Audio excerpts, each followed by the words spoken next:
An electronic system is to be implemented to track outstanding traffic tickets. This according to Justice Minister Delroy Chuck, who reiterates that holding offenders accountable is the only way to reduce indiscipline on the nation's roads. For Justice Minister Delroy Chuck, Tuesday's shootout between motorists in Sam Sharp Square, St. James, is an indication of the extent of the indiscipline on the nation's roads. As the House of Representatives debated the road traffic license duties order, Mr. Chuck noted that over the past 5 years, the police have issued more than 500,000 traffic tickets each year. You have some indisciplined and lawless motorists who feel that these tickets can be ignored. Because, Madam Speaker, more than half of them don't pay.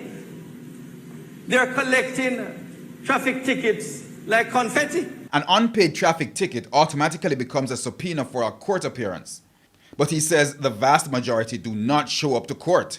The court is then tasked with writing over 200,000 warrants for arrest each year. We have over 1 million tickets that warrants need to be issued for. Over 1 million tickets.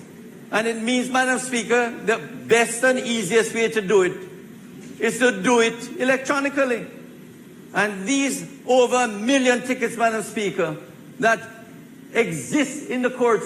I go to the traffic courts a few weeks ago, Madam Speaker, and see room full of traffic tickets. In addition to the recent rollout of the electronic traffic ticket system, the Justice Ministry is also seeking to issue electronic warrants.